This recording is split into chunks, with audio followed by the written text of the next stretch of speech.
When I remarried at 55, I didn't tell my new wife or her two sons that the apartment complex we lived in was actually mine. I told them I was just the building manager, and I did the right thing, because the morning after the wedding, she threw my bags in the hallway and, "I'm glad to have you here." Follow my story until the end and comment the city you're watching from so I can see how far my story has reached. I never thought my second chance at love would end before it even began. My name is Carl Morrison, and I'm 55 years old. Yesterday was supposed to be the happiest day of my life since Sarah passed 5 years ago. Instead, it became the day I learned that some people wear masks so convincing, you forget they're not real faces. The wedding was small, intimate. Just Mallory, her two sons Jake and Derek, and a handful of close friends in the community room of Morrison Garden Complex, the apartment building where we all lived. I had been the building manager there for what everyone believed was 6 years. Ever since I moved into apartment 1A after Sarah died. What they didn't know, what I had carefully hidden from everyone including Mallory, was that I owned the entire complex. Mallory Chen was 47 with dark hair that caught the light just right and a smile that seemed to reach all the way to her eyes. We had been together for 2 years and I thought I knew her completely. She moved into apartment 4B 3 years ago, a single mother struggling to make ends meet after a difficult divorce. At least, that's what she told me. I watched her juggle 2 part-time jobs, always worried about the monthly rent of $1,200, always grateful when I could give her a small break on utilities or maintenance fees. I fell in love with her strength, her resilience, the way she never complained despite carrying so much weight on her shoulders. When she looked at me, I didn't feel like a grieving widower anymore. I felt like Carl again, not just the shadow of the man Sarah had loved. Our wedding day was perfect. Mallory wore a simple cream dress that made her look radiant. Jake, 24 and always a bit rough around the edges, actually wore a tie. Derek, 22 and usually glued to his phone, put it away for the ceremony. They walked her down the aisle together, and for a moment I believed we were becoming a real family. "Do you, Carl Morrison, take Mallory Chen to be your lawfully wedded wife?" the officiant asked. "I do," I said, looking into her eyes and seeing what I thought was forever. When she said her vows, her voice trembled slightly. "Carl, you've given me stability when I had none, love when I thought I'd never find it again. You've been my anchor." I squeezed her hands, feeling the cool metal of my wedding ring, the new one, not Sarah's ring, which I still wore on my right hand. The reception was lovely.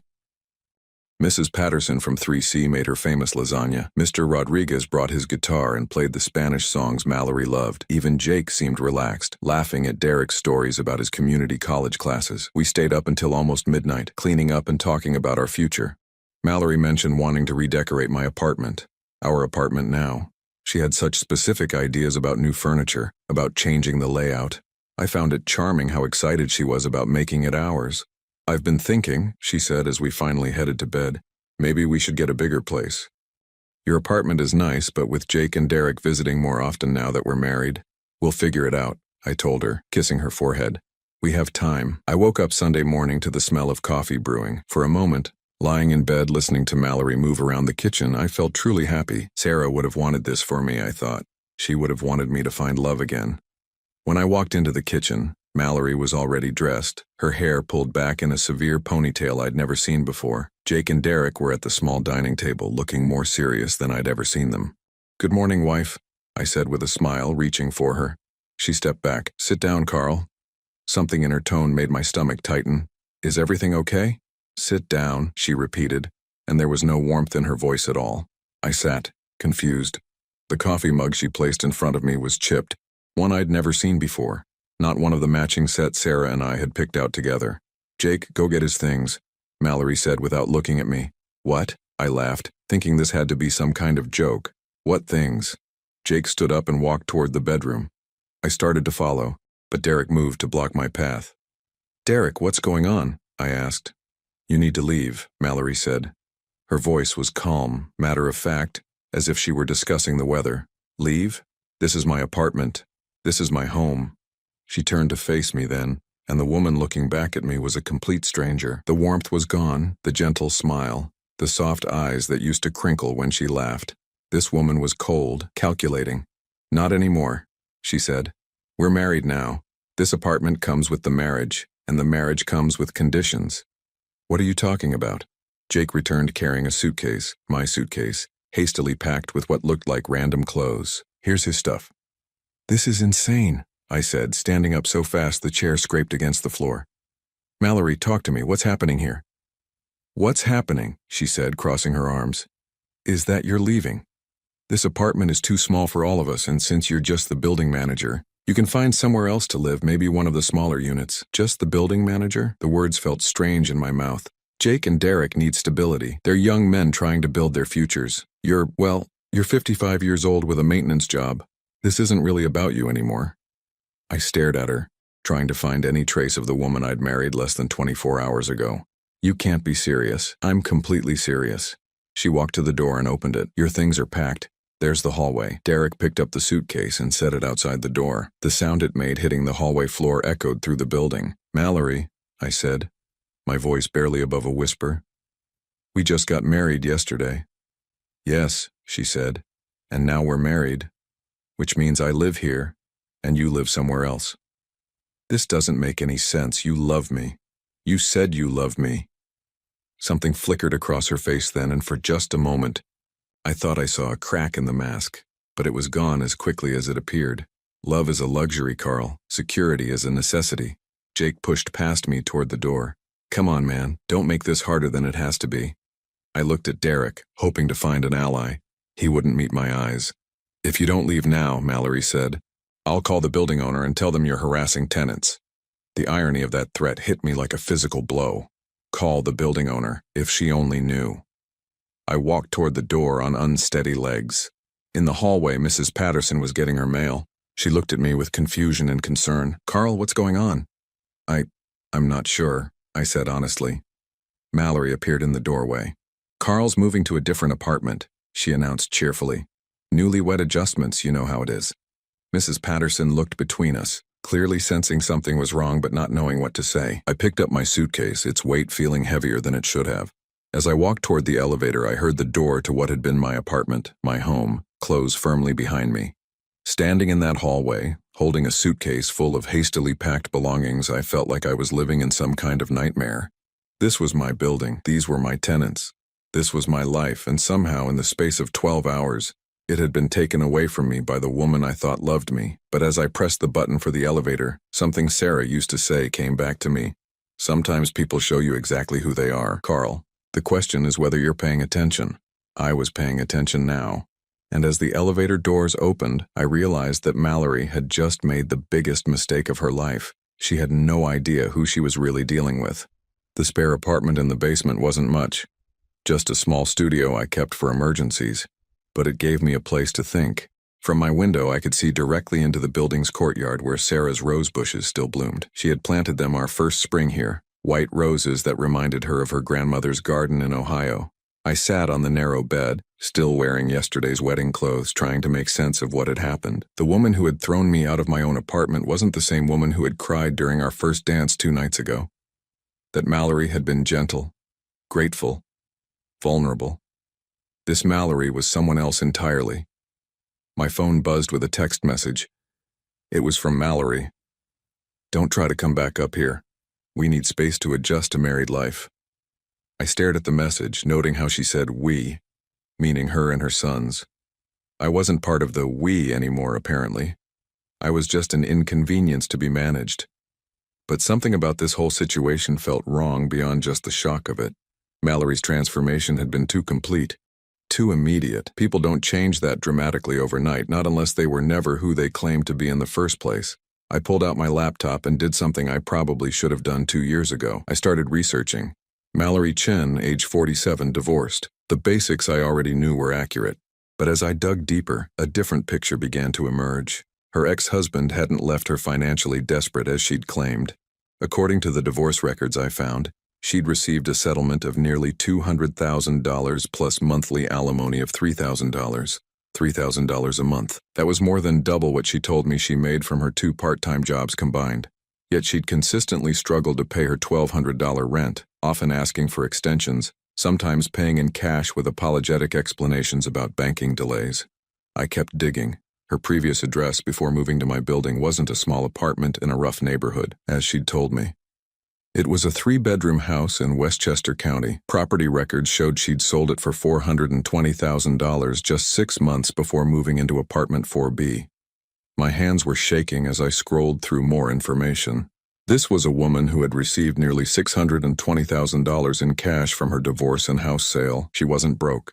She hadn't been struggling. She had been lying to me for 2 years, but why? A knock on my door interrupted my thoughts. I opened it to find Derek standing in the hallway, looking uncomfortable. "Hey, Carl," he said, not quite meeting my eyes. "Derek." I stepped back to let him in, curious about what he wanted. He looked around the small basement apartment, taking in the bare walls and single bed. "This is pretty rough, man." "It's temporary," I said, though I wasn't sure yet what permanent was going to look like. "Look," Derek said, sitting on the edge of the bed. "I wanted to talk to you about yesterday, about what happened upstairs." I waited. "The thing is," he continued, "Mom's been planning this for a while." The words hit me like ice water. "Planning what exactly?" Derek shifted uncomfortably. "The whole marriage thing. She's been, I don't know how to say this without sounding awful, but she's been planning to get you out of that apartment." "Why?" "Because she wants to bring her boyfriend to live there." I blinked. "Her what?" "She's been seeing this guy Marcus for about 8 months. He lives in California right now, but he's moving here. She needed a bigger place for all of us. Her, me, Jake, and Marcus." My mouth felt dry. 8 months? "Yeah. She met him online. He's got money. Owns some kind of tech business. She's been planning to divorce you right after the wedding and keep the apartment." The room started spinning slightly. "Divorce me and keep my apartment?" "Well, yeah. I mean, if you're married and living there together, she'd have rights to it in a divorce, wouldn't she? That's what she figured anyway." I sat down heavily in the room's single chair. Mallory had married me planning to divorce me immediately. She'd never loved me. She'd never even seen me as a person, just as an obstacle to getting what she wanted. "Derek," I said slowly, "why are you telling me this?" He rubbed the back of his neck. "Because I like you, Carl. You've been good to us, and because what she's doing, it's not right. She made me and Jake promise not to say anything, but I couldn't just watch her do this to you." "What about Jake?" "Jake knows about Marcus too, but he's all in on Mom's plan. He thinks it's smart, getting you out and getting a bigger place." Derek paused. "He doesn't really think about how it affects other people." I nodded, absorbing this information. "So the whole relationship, the whole thing where she seemed to care about me." "She's good at that," Derek said quietly. "She did the same thing with my dad before she left him. And there was another guy after Dad. Before she met you. She knows how to make men feel like they're the most important thing in the world. Until they're not useful anymore." "Yeah." We sat in silence for a moment. Outside, I could hear normal sounds of the building. Mrs. Patterson's television, Mr. Rodriguez practicing his guitar. Life going on as if my world hadn't just collapsed. "Derek, does she know anything about my finances? About how much money I have?" He shook his head. "She thinks you're basically broke, just a building manager making like $2,500 a month. She figured even if you got half the apartment in a divorce, she'd buy you out with Marcus's money." "I see." "Carl," Derek said, standing up, "I should probably go before Mom notices I'm down here. But I wanted you to know that this whole thing wasn't about you not being good enough or anything. She never really gave you a chance." After he left, I sat alone in that basement apartment, staring at my laptop screen. The research I'd done, combined with Derek's confession, painted a clear picture. Mallory wasn't a struggling single mother who'd found love again. She was a predator who specialized in targeting vulnerable men, and she had picked the wrong target. I opened my desk drawer and pulled out a folder I'd hoped I'd never need. Inside were all the legal documents related to my ownership of Morrison Garden Complex. Documents that proved I wasn't just the building manager, but the man who owned every brick, every apartment, every square foot of the property where Mallory now thought she was queen. For 2 years, I had watched her struggle with rent, had felt sorry for her financial hardships, had even waived late fees because I believed she was doing her best.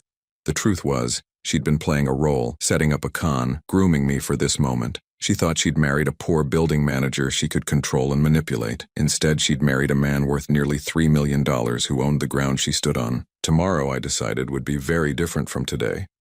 I picked up my phone and scrolled to a contact I hadn't called in months. David Brennan, my lawyer.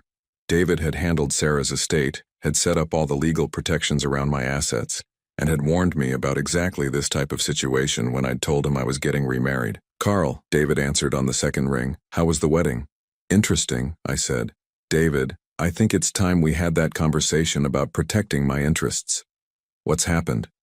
"My wife of 24 hours just threw me out of my own apartment. She thinks I'm poor. And she's planning to divorce me and take half of what she thinks I own. There was a pause. She doesn't know about the building? She has no idea. Well, David said, and I could hear him settling into his chair. This should be educational for her. Can you be in my office tomorrow morning? As I hung up, I felt something I hadn't felt since Sarah died, a sense of control returning. Mallory thought she was playing chess while I was playing checkers. She was about to learn that she wasn't even playing the same game. Monday morning came with the kind of clarity that only follows a sleepless night of planning. I had spent hours with David Brennan going over every legal detail, every protection I had in place, every move Mallory might try to make. Now it was time to turn the tables. I stood outside apartment 4B, my apartment 4B, at exactly 9 o'clock in the morning. I could hear voices inside, laughter even. They were celebrating their victory, completely unaware that their world was about to shift beneath their feet. I knocked firmly on the door. Just a minute, Mallory's voice called out, bright and cheerful in a way that made my skin crawl. When she opened the door, she was wearing one of my old Columbia University sweatshirts, one that Sarah had bought me for my birthday years ago. Seeing it on her felt like a violation. "Carl," she said, not bothering to hide her annoyance. "I thought we discussed this. You can't just show up here anymore." "Actually, Mallory, I can." I held up a thick manila envelope. "We need to talk." "I don't think so." "Jake, Derek, come here." Both young men appeared behind her, Jake with his chest puffed out like he was ready for a confrontation, Derek looking uncomfortable but standing with his mother nonetheless. "Guys," I said calmly, "you might want to sit down for this." "We're not sitting down for anything," Jake said. "You need to leave." I opened the envelope and pulled out the first document. "This is the deed to Morrison Garden Complex, the entire building. Take a look at the name on the ownership line." I held it up so they could see. The color drained from Mallory's face as her eyes focused on the words. "Carl Morrison, sole proprietor." That's not possible," she whispered. "It's very possible. In fact, it's been true for the past 15 years. I built this place with the insurance money from my first wife's death and my savings from 20 years in construction management." Jake grabbed the paper from my hand, his eyes scanning frantically. "This has to be fake." "Here's the property tax assessment," I said, handing him another document. "Here's the mortgage documentation showing final payment 3 years ago. Here's my business license for Morrison Property Management. Would you like to see my bank statements showing the rental income from all 12 units? Mallory sat down heavily on the couch, my couch, her hands shaking. "You said you were the building manager." "I said I managed the building. I never said I didn't own it." Derek was staring at the papers, his mouth slightly open. "Carl, you own this whole place? Every brick, every pipe, every square inch of ground it sits on." "But," Mallory said, her voice getting higher, "you live like you don't have any money. You drive that old pickup truck. You wear work clothes. You said you made $2,500 a month. I said that was my salary as building manager, which it is. I pay myself a modest management fee for tax purposes. The rental income from 11 other units, however, brings in about $14,000 monthly. After expenses, maintenance, and property management costs, my net income from this building alone is roughly $9,000 per month." The silence in the room was deafening. Jake was the first to recover. "So what? You still married Mom. She still has rights." "Actually, Jake, she doesn't." I pulled out another document. "This is a prenuptial agreement your mother signed." "I never signed any prenup," Mallory said quickly. "You signed it right here," I said, pointing to a signature on the document. "Friday afternoon, at David Brennan's office. You thought you were signing apartment lease modification papers." Her face went white. You tricked me. I protected myself. David explained every document you signed, Mallory. You just weren't paying attention because you thought you were signing papers to get Derek a lease reduction and Jake permission to park his motorcycle in the courtyard." The truth was, David had been extremely thorough. He'd explained that the documents included marriage protection clauses, but Mallory had been so focused on what she thought were tenant benefits that she'd rushed through the signatures. "You can't do this," she said, standing up abruptly. "We're married. I live here now. You live here as my tenant, Mallory, and as of today your rent is going up to market rate, $3,000 per month." "3,000? Derek gasped. "That's the going rate for a 2-bedroom apartment in this neighborhood. I've been giving you a significant discount for the past 3 years." Jake stepped toward me, his hands clenched into fists. "You son of a—" "Careful, Jake," I said calmly. "You're in my building talking to your landlord. And based on what Derek told me yesterday about your mother's boyfriend Marcus, you've been planning this little scheme for quite some time." Mallory's eyes snapped to Derek. "What did you tell him?" Derek looked miserable. "Mom, I couldn't just watch you do this to him." "You told him about Marcus?" Her voice was deadly quiet. "Among other things," I said. "I also know about your divorce settlement, Mallory. The $200,000 you received, the $3,000 per month in alimony, the $420,000 you got from selling your house in Westchester." She sat back down, harder this time. "You've been lying to me for 2 years about being financially struggling. You've had over $600,000 this entire time. You weren't a struggling single mother. You were a woman running a long con." "I never," she started, but I held up my hand. "I have your financial records, Mallory. I know about the rental property you own in Albany that brings in $1,800 monthly. I know about the investment account with Merrill Lynch that has a current balance of roughly $460,000. I know you're not poor, and I know you never were." Jake slammed his fist on the coffee table. "So what's your point, old man?" "My point is that your mother married me under false pretenses, planning to divorce me and steal my assets. What she didn't count on was that I'm not the naive widower she thought I was." I pulled out my phone and opened the security camera app. "I also know that Marcus flew in from San Francisco yesterday and spent the night in apartment 2C, Mrs. Chen's place, because your mother arranged for him to stay there while she figured out how to get rid of me permanently." Mallory's face crumpled. "How do you know that?" "Because I own the building. Mallory, I have security cameras in every hallway, every entrance, every common area. I've watched Marcus come and go 3 times in the past 6 months during what you told me were weekend visits to your sister in Connecticut." I scrolled through the camera footage on my phone, showing her clear images of a tall man with dark hair entering and leaving the building, sometimes with overnight bags, always when I was supposedly away on building maintenance trips. "You've been planning this for months, the marriage, the immediate divorce, taking half of what you thought I owned. You figured I was a simple building manager with maybe 40 or 50,000 in savings, and even half of that would be worth it for a few months of pretending to love me." Derek was staring at his mother with an expression I'd never seen before, disgust mixed with disappointment. "The problem with your plan," I continued, "is that you're not divorcing a poor building manager. You're divorcing a millionaire who owns property, investments, and enough liquid assets to make your little inheritance look like pocket change." "How much?" she whispered. "Including this building, my investment portfolio, savings, and other real estate holdings, just over $2,800,000. Jake dropped into a chair. Derek sat down slowly on the couch beside his mother. "But here's the beautiful part of all this," I said, pulling out the final document from my envelope. "Because you signed that prenuptial agreement, and because you've committed marriage fraud by entering into our marriage with the premeditated intent to divorce me for financial gain, you're not entitled to a single penny." Mallory looked at the document in my hands. "What is that?" "Divorce papers. I filed them this morning. Grounds, fraud, deception, and breach of marital contract. David assures me that, given the evidence of your premeditation and your false claims about your financial status, this will be processed quickly and in my favor." She started crying then, but they weren't the gentle tears I'd seen during our relationship. These were harsh, angry sobs of someone whose plans had completely fallen apart. "You can't do this to us," she said through her tears. "We have nowhere to go. You have plenty of places to go. Mallory, you have $460,000 in investments, monthly alimony, and rental income from your Albany property. You're not homeless. You're just not getting my money on top of your money." "What about Jake and Derek?" I looked at both young men. Derek met my eyes with what looked like relief. Jake was staring at his hands. "Derek can stay if he wants. His name was on the lease modification you thought you were signing, but it was actually a separate apartment lease for Unit 3A. If he wants to live here as a regular tenant, paying regular rent, he's welcome." Derek straightened up. "Really? You're the only one in this family who showed me any honesty, Derek." "Yes, really." "And Jake?" Mallory asked. "Jake will have to find somewhere else to live. Preferably with Marcus, since that was the plan all along anyway." The room fell silent except for Mallory's crying. "You have 30 days to vacate apartment 4B, I said. "That's more generous than I need to be, but I'm not heartless, I'm just not stupid." As I walked toward the door, Mallory called out behind me, "Carl, wait, we can work this out. I made mistakes, but we can fix this." I turned back to look at her one last time.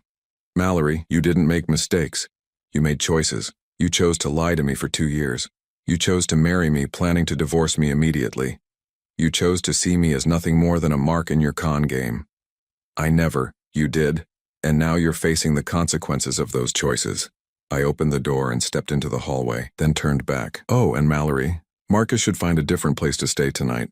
Mrs. Chen's lease has a strict no overnight guests policy that I'll be enforcing starting immediately. As I walked down the hallway toward the elevator, I could hear raised voices behind me, Jake's angry shouts, Derek trying to calm everyone down, and Mallory's continuing sobs. For the first time since Saturday, I felt like myself again. The game was over, and I had won. I thought revealing the truth would be the end of it. I was wrong. Tuesday morning, I woke up in my basement apartment to the sound of my phone ringing insistently. David Brennan's name flashed on the screen. "Carl, we have a problem," he said without preamble when I answered. I sat up in bed, instantly alert. "What kind of problem?" "Your wife filed her own divorce petition yesterday afternoon. She's claiming you defrauded her by hiding your assets and that the prenuptial agreement should be voided because you obtained it through deception." I felt my stomach drop. "Can she do that?" "She's trying. Her lawyer is arguing that you deliberately misrepresented yourself as a poor building manager to trick her into signing papers she didn't understand. They're asking for temporary spousal support, half of all marital assets, and exclusive use of the apartment during the divorce proceedings." "Exclusive use of my apartment? It gets worse, Carl. They filed an emergency restraining order claiming you threatened them yesterday during your confrontation. According to their filing, you became violent and intimidating when they refused to leave." I was fully awake now, anger coursing through my veins. "That's completely false." "I know, but the family court judge granted a temporary restraining order pending a hearing. You're not allowed within 500 feet of apartment 4B or any member of the Chen family. This is insane. It's my building. I know. We'll fight it, but for now, you need to stay away. Any violation of that restraining order could result in your arrest. And that would hurt our case significantly." After hanging up with David, I sat in my small apartment trying to process what was happening. Mallory wasn't just fighting back, she was escalating. She was using the legal system to try to take everything from me while painting herself as the victim. But if she wanted to play dirty, she had picked the wrong opponent. I spent the morning researching Mallory's new lawyer, Patricia Valdez. She specialized in high-asset divorces and had a reputation for aggressive tactics on behalf of female clients. Her website featured testimonials from women who had gotten what they deserved from wealthy ex-husbands. She was expensive, but she was good. The question was, how was Mallory paying for her? By noon, I had my answer. A quick check of public records showed that Mallory had taken a cash advance of $50,000 against her investment account the day after our wedding. She had been planning this legal battle before she even threw me out of the apartment. My phone buzzed with a text message from Derek. "Can we talk? Not about the legal stuff, about something else." I called him immediately. "Derek, I can't come to the building. There's a restraining order." "I know. Can you meet me at the coffee shop on Maple Street? It's about Mom and Jake." An hour later, Derek sat across from me in a corner booth at Rossetti's Cafe, looking more tired than I'd ever seen him. His usually neat appearance was disheveled, his eyes red from what looked like a sleepless night. "She's completely lost it," he said without preamble. "What do you mean? Yesterday after you left?" "She went crazy. She started throwing things, screaming about how she was going to destroy you.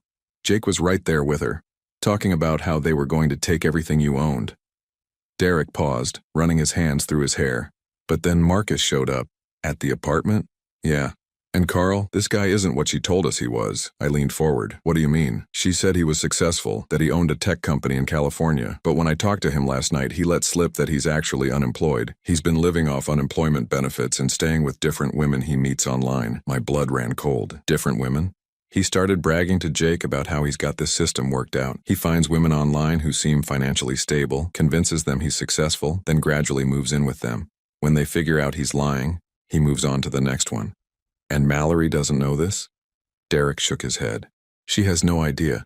She thinks he's going to help her pay for the legal battle, and then they'll live together in your apartment after she wins the divorce." I sat back, processing this information. "Derek, this means your mother is being conned by the same type of person she tried to con." "That's not even the worst part," Derek said. He pulled out his phone and showed me a photo. It was Marcus, but he looked different, thinner, scruffier, clearly older than the polished photos Mallory had shown me. I reverse searched his photo. His real name isn't Marcus Chen, it's Martin Kowalski, and he's got a criminal record. For what? Fraud, identity theft. He's been arrested 3 times in California for running romance scams on older women. There's a warrant out for him in Nevada for skipping bail on a theft charge. I stared at the information on Derek's phone screen.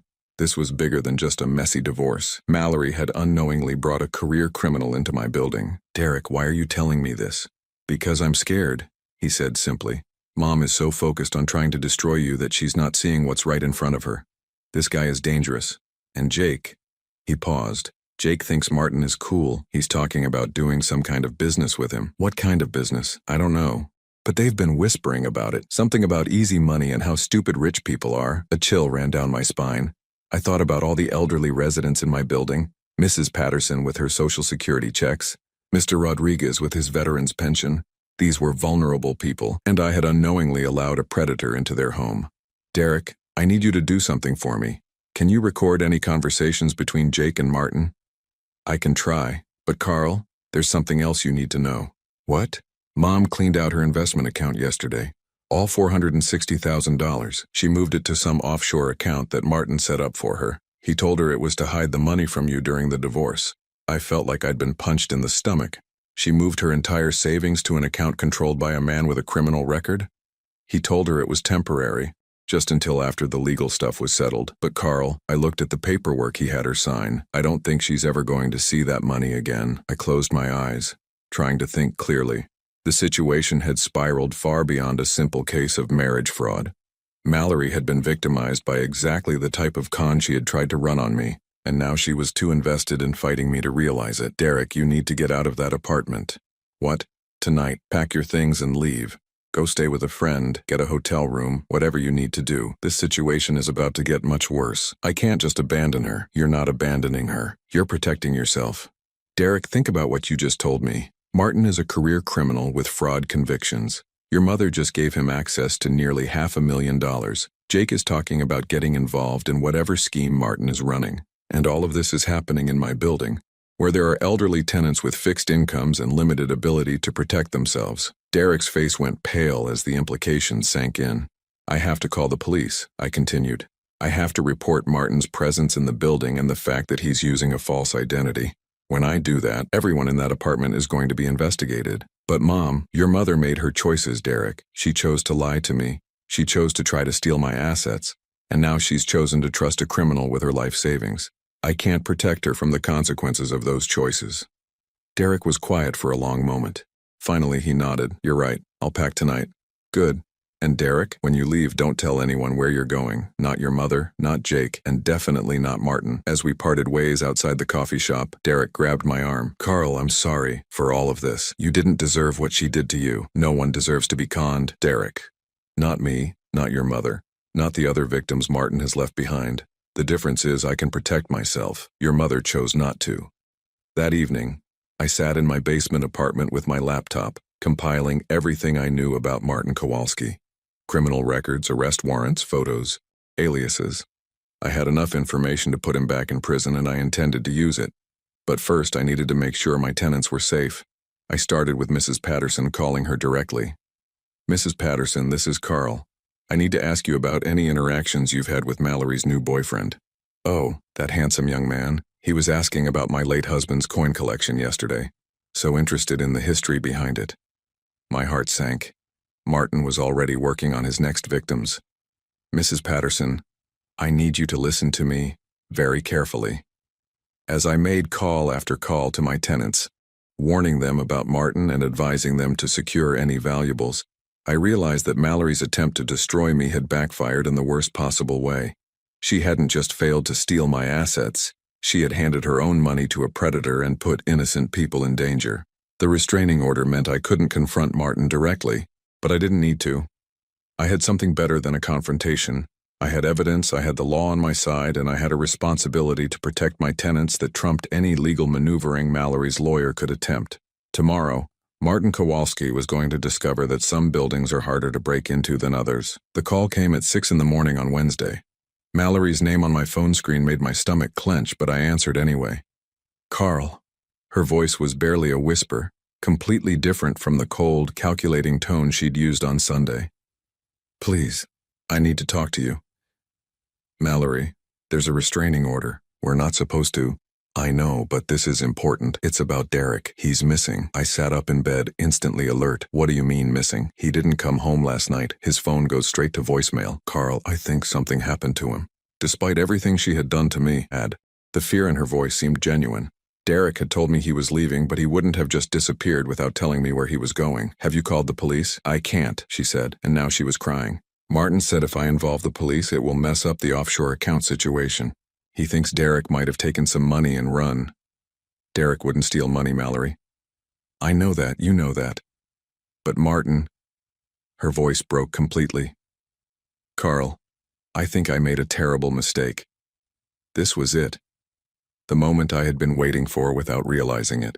Mallory was finally seeing Martin for what he really was. But it might be too late. Where's Martin now? He left early this morning, said he had business to take care of. Jake went with him. Warning bells went off in my head.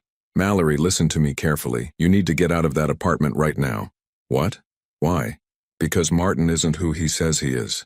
His real name is Martin Kowalski, and he's a career criminal. Derek found out about his background and was going to warn you. The silence on the other end of the line stretched so long I thought she had hung up. Mallory? That's impossible, she whispered. He showed me his business credentials. His bank statements. They were fake. All of it. Mallory, he's stolen your money. The offshore account he set up, that money is gone. I heard what sounded like something crashing to the floor, then sobbing. My investment account? All $460,000. It's gone. No. No, no, no. She was repeating the word like a mantra, her voice getting higher and more hysterical. He said it was just temporary. He said after the divorce we'd have all your money plus mine. There isn't going to be any money from me, Mallory. The prenuptial agreement is ironclad. David checked it with 3 different lawyers. But the restraining order was a stalling tactic. Martin probably suggested it, didn't he? To buy him time to clean out your accounts and disappear. Another long silence. He did suggest it, she said finally, her voice hollow. He said it would give us leverage in court. He said it would make you look unstable. Mallory, you need to call the police right now. Report the fraud, report Derek missing, and tell them about Martin's real identity. I can't. If I admit I was trying to steal your money, they'll arrest me too. Better arrested than dead, Mallory. And if Derek is really missing... She started crying again, harder this time. What have I done? What have I done to my sons? For the first time since Sunday morning, I felt a flicker of sympathy for her. Not because of what she had tried to do to me, but because she was finally understanding the true cost of her choices. Mallory, where did Martin and Jake go this morning? I don't know. Martin just said he had to take care of some loose ends. The phrase loose ends sent ice through my veins. Derek wasn't missing. He was a loose end that needed to be taken care of. I'm calling Detective Rodriguez, I said. He handles fraud cases for the Brooklyn PD. You need to be ready to tell him everything. Carl, wait. No more waiting, Mallory. No more games, no more manipulation, no more lies. Derek is missing, Jake is with a dangerous criminal, and you're sitting in an apartment that could be a crime scene. This stops now. I hung up and immediately called Detective Rodriguez, whom I had spoken with the day before about Martin's presence in my building. He answered on the first ring. Carl, I was just about to call you. We found your missing tenant. Derek, is he okay? He's fine. He's at the precinct, actually. He came in voluntarily this morning to report a conspiracy to commit fraud involving his mother and the man you identified as Martin Kowalski. Relief flooded through me, thank God. There's more. Derek recorded several conversations between Kowalski and the older brother, Jake. They were planning to rob some of your elderly tenants. They had detailed information about Mrs. Patterson's coin collection, Mr. Rodriguez's veterans benefits, even Mrs. Chen's jewelry collection. So Derek wasn't missing. He was gathering evidence. Smart kid. He realized his family was in too deep and decided to do the right thing. But Carl, we need to move fast. Our surveillance team lost Kowalski and Jake about an hour ago. They could be coming back to the building. That's what we're thinking. Derek says Jake has a key to the apartment and knows the building layout. If they're planning to hit your tenants, today would be the day to do it. What do you need from me? We need you to stay away from the building until we can apprehend them. I know it's your property, but if something goes wrong and civilians get hurt, I understand. But as I hung up, I realized I couldn't just sit in my basement apartment while my tenants were in danger. Restraining order or no restraining order, I had a responsibility to protect them. I called Mrs. Patterson first.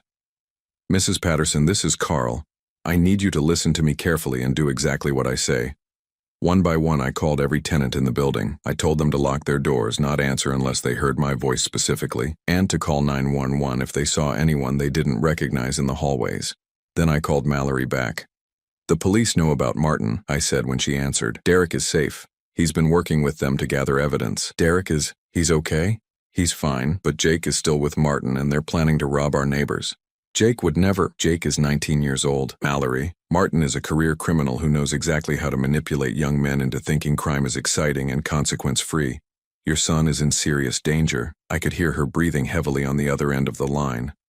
What can I do? When they come back, and they will come back, you need to call Detective Rodriguez immediately. Don't try to stop them. Don't try to talk Jake out of whatever they're planning. Just call the police. I can't turn in my own son. You're not turning him in. You're saving him from making the worst mistake of his life. There was a long pause. Carl, she said finally, I know you have no reason to believe me, but I never meant for any of this to happen. When I started this whole thing, I thought I was just protecting my future. I didn't think about how it would hurt you. You thought I was poor and stupid, so it wouldn't matter. Yes, she admitted quietly. And I was wrong about everything. About you, about Martin, about what was really important. Mallory, your opinion of me isn't what matters right now. What matters is keeping Jake from destroying his life and keeping our neighbors safe. I know. And Carl, thank you for protecting Derek, for warning me, for not just walking away and letting us all burn. I'm not doing this for you, Mallory. I'm doing it because it's the right thing to do. After I hung up, I sat in my small apartment staring at my phone and waiting. The security camera app on my tablet showed normal activity in the building. Mrs. Patterson checking her mail. Mr. Rodriguez walking his small dog in the courtyard. Then at 2:30 in the afternoon I saw them. Martin and Jake entered through the back service entrance, both carrying large duffel bags. On my screen, I watched them move through the building's service corridors, heading not toward apartment 4B, but toward the second floor where Mrs. Patterson lived. I called Detective Rodriguez immediately. They're in the building, I said. Second floor heading toward apartment 2A. We're 3 minutes out. Do not engage them, Carl. I'm not in the building. I'm watching through security cameras. Good. Keep watching and keep us updated on their location. On my screen, I saw Martin and Jake stop outside Mrs. Patterson's door. Martin pulled something from his bag. Tools for picking locks. Then I saw Mallory. She appeared at the end of the hallway, walking slowly toward them. In her hand was her phone. Detective Rodriguez, I said into my phone. Mallory is approaching them. She's going to try to stop this. Damn it. On my screen, I watched Mallory reach Martin and Jake just as Martin was working on Mrs. Patterson's lock. I couldn't hear what was being said, but their body language told the story. Mallory was pleading with Jake, reaching for him. Martin was angry, gesturing aggressively. Then Jake stepped away from his mother, shaking his head. He was choosing Martin over her. I watched Mallory's shoulders slump in defeat as she realized she had lost her son to the same type of predator she had tried to become. But then she did something that surprised me. Instead of walking away, she stepped between Martin and Mrs. Patterson's door. For the first time since I had known her, Mallory Chen was protecting someone other than herself. The police arrived 90 seconds later. 3 months later, I stood in my renovated apartment 4B, looking out at Sarah's rose garden in the courtyard below. The white roses were blooming again, fuller and more beautiful than they had been in years. Sometimes things need to be pruned back severely before they can grow properly again. The legal proceedings had moved swiftly once Martin Kowalski was arrested. His real identity unraveled quickly under police investigation, revealing a trail of fraud victims across 4 states. The offshore account he had set up for Mallory's money led investigators to a complex scheme involving at least 12 other victims, mostly widowed or divorced women between the ages of 40 and 60. Mallory had cooperated fully with law enforcement, providing evidence that helped convict not only Martin, but also a network of accomplices who specialized in romance fraud targeting middle-aged women. In exchange for her cooperation, the district attorney had agreed not to file charges against her for the marriage fraud she had attempted against me. Jake hadn't been so fortunate. His involvement in the planned robbery of my tenants, combined with his participation in Martin's other schemes, had earned him an 18-month sentence in county jail. He would be eligible for early release in 9 months if he completed the rehabilitation programs Derek had convinced him to sign up for. Derek knocked on my door at exactly 4 o'clock, as he had every Wednesday for the past 2 months. "How's the job search going?" I asked as I let him in. "I got the position at Morrison Construction," he said with a smile. "They want me to start Monday." I had recommended Derek for an entry-level project management position with my old company. After everything he had done to protect me and the other tenants, it was the least I could do. "That's great news. They're good people there. You'll learn a lot." Derek looked around the apartment, which I had completely renovated after Mallory moved out. New paint, new furniture, new everything. The only things I had kept were the photographs of Sarah and the wedding ring I still wore on my right hand. "It looks good in here," he said. "Really different." It needed to be different. Derek sat down in one of the new chairs, his expression serious. Carl, I need to ask you something. Go ahead. Why did you help us? After everything Mom tried to do to you, after all the lies and the legal stuff, why didn't you just let us burn? I had been expecting this question for months. Derek deserved an honest answer. Because holding on to anger would have made me become someone I don't want to be. Your mother hurt me, yes, but she also got hurt worse than I ever did. She lost her savings, her son ended up in jail, and she had to face the fact that she had become exactly the kind of person she always claimed to hate. But you could have just walked away. I could have. But walking away would have meant letting Martin hurt Mrs. Patterson and the other tenants. It would have meant letting Jake destroy his life. And it would have meant letting your mother continue down a path that was only going to lead to more pain for everyone. Derek nodded slowly. She talks about you sometimes, you know. How is she doing? After the arrests, Mallory had moved back to Albany, where she still owned a small rental property. With her investment savings gone and her alimony payments suspended during the investigation, she had been forced to get a job as a receptionist at a dental office. It was the first time in years she had worked a regular job. She's different, Derek said. Quieter. She doesn't talk about money all the time anymore. She's been going to some kind of therapy group for people who've been victims of financial fraud. That's good. She asked me to give you this. Derek pulled an envelope from his jacket pocket. I recognized Mallory's handwriting on the front. My name, written in careful script. You don't have to read it now, Derek said, but she wanted you to have it. After Derek left, I sat with the letter for almost an hour before opening it. When I finally did, it was shorter than I had expected. Carl, I know there's nothing I can say that will undo what I tried to do to you. I know that apologizing doesn't give you back the trust I broke or the peace I stole from you, but I want you to know that losing everything taught me something important. I spent so many years focused on what I thought I deserved, what I thought I needed to feel secure, that I forgot to pay attention to what I actually had. You were kind to me for 2 years. You were patient with my problems, generous with your time, and gentle with my fears. I had a good man who cared about me, and I threw it away because I wanted more than what we had together. Derek told me that you helped him get his job. Thank you for not punishing my son for my mistakes. I also want you to know that I've been in contact with some of Martin's other victims. We're working together to help law enforcement track down the money he stole. It won't bring back what we lost, but maybe it will prevent him from hurting other women. You deserved better than what I gave you. I hope you find someone who appreciates what a good man you are. Mallory. I folded the letter and set it aside. It was a good apology, honest and without excuses. It didn't change what had happened, but it told me that Mallory was finally becoming the person she could have been all along. That evening, I walked through the building doing my usual maintenance rounds. The hallways were quiet, the tenants safe, the building secure. Mrs. Patterson waved at me from her doorway where she was setting out fresh flowers. Mr. Rodriguez was teaching his grandson to play guitar in the courtyard. Mrs. Chen was tending to the herb garden she had started near Sarah's roses.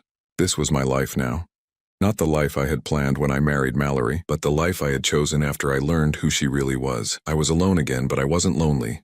I had my work, my tenants who had become like family, and the quiet satisfaction of knowing I had protected the people who mattered to me. As I locked up the building for the night, I thought about the conversation Derek and I had earlier about holding on to anger. The truth was, I wasn't angry at Mallory anymore. I was grateful to her. She had shown me something important about myself.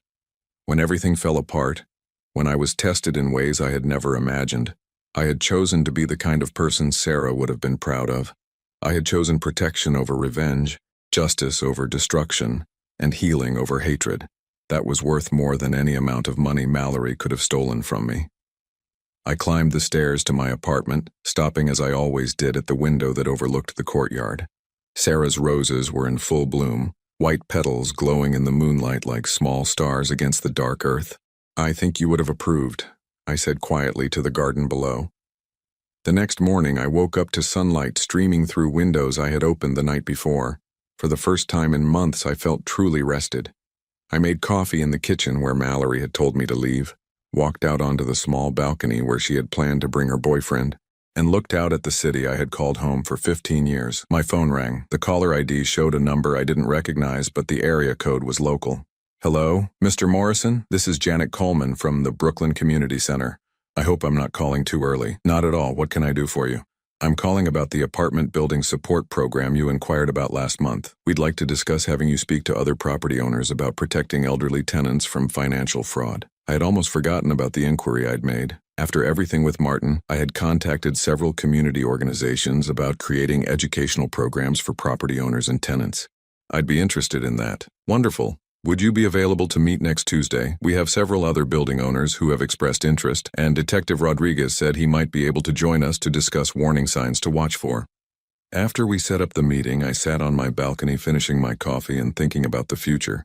For months I had been focused on rebuilding my life after Mallory's betrayal. Now I was ready to think about building something new. Derek stopped by that afternoon with news that Jake had been accepted into the prison's vocational training program. He's learning electrical work, Derek said. He wants to have a real skill when he gets out. That's good. Honest work builds character. Carl, can I ask you something else? Sure. Do you think people can really change? I mean, fundamentally change who they are? I thought about Mallory working as a dental receptionist, attending therapy groups, trying to help law enforcement catch the man who had conned her. I thought about Jake learning a trade in prison, finally understanding that easy money wasn't easy at all. I thought about myself, learning to trust my instincts about people instead of just hoping for the best. I think people can choose to change, I said finally. But it usually takes losing everything they thought they wanted before they figure out what they actually need. What do you need, Carl? I looked around my renovated apartment, thought about my tenants, my work, the community support program I was about to join. I need to know that the people I care about are safe. I need to do work that matters. And I need to honor the memory of people who loved me by being the kind of person who deserves that love. Derek smiled. I think you're doing pretty well at all of that. That evening, I walked down to the courtyard and sat on the bench beside Sarah's roses. The building around me was quiet and secure, filled with people I had chosen to protect and who had chosen to trust me. I was 55 years old, divorced, and living alone. By most measures, my attempt at finding love again had been a complete disaster. But I had learned something valuable from the disaster. I had learned the difference between being alone and being lonely, between being generous and being gullible, between second chances and second mistakes. Most importantly, I had learned that sometimes the best way to honor the love you've lost is to protect the love that still exists in the world around you. As the sun set over Brooklyn, painting the sky in shades of pink and gold, I made a decision. Tomorrow, I would start looking at apartments and buildings owned by other people. It was time to stop being just a landlord and start being a neighbor. But tonight I would sit in my garden, surrounded by roses my wife had planted and protected by walls I had built, grateful for the hard-won wisdom that comes from surviving betrayal and choosing healing. The test of true face was over, and for the first time in months I was looking forward to whatever came next.